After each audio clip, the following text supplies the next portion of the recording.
Let's talk about the markets and where we are in 3 minutes. The fact that we saw those readings on PCE on Friday and the US markets clearly in Europe have reacted, now the Asian markets reacting. Is this something of a game changer, or is this the narrative that we've been talking about all the way through February? I mean, look, it is the February narrative, but it kind of seals what people have kind of come to realize in February, that the Fed hasn't won the war on inflation. And ultimately, they're going to need to at least be much higher for longer on rates, if not raise rates substantially further than people were only thinking even a month ago. So this one data point didn't stand out alone. It's just that it's probably one of the most important of a very clear picture that we've got in almost all the price data in February. And I emphasize the word price data because the growth data has been a little bit more nuanced. Unfortunately, the jobs market is still really strong, and the Fed can't get complacent inflation until they break the jobs market, which is why it's particularly worrying that some other growth measures are showing it's a more nuanced picture.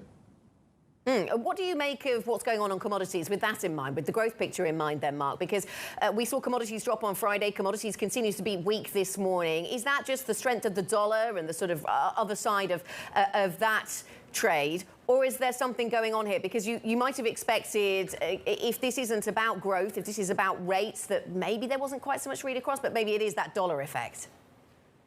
So it's partially the dollar and higher yields, which kind of weigh in the commodities complex.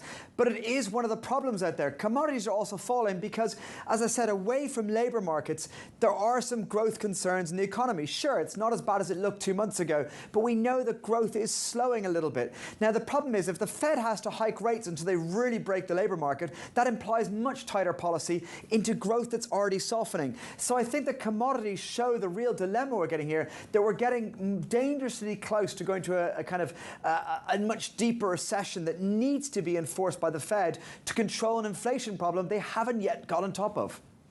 And if we're looking for those growth signals, then this week could be pretty instructive, Mark. We get the middle of the week, Chinese PMIs, US ISM at the end of the week. So lots of gauges, pretty up-to-the-minute gauges of where the growth story is.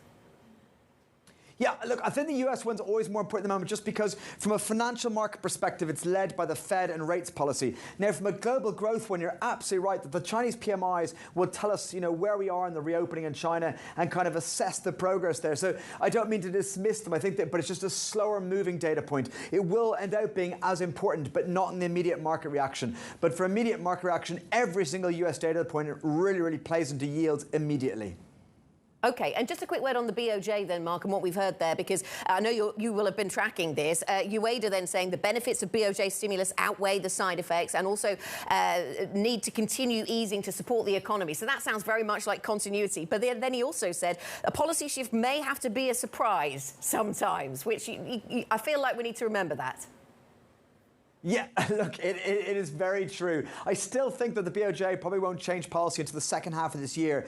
But as he says, they can't really do it when everyone knows they're going to do it. And I think that's going to create a very hard dilemma. So I expect him to sound super dovish right until the moment they change policy. That does make it very difficult to predict the exact timing. For me, though, it's still not going to happen in either the April or the June meeting, as many people in the market are betting on.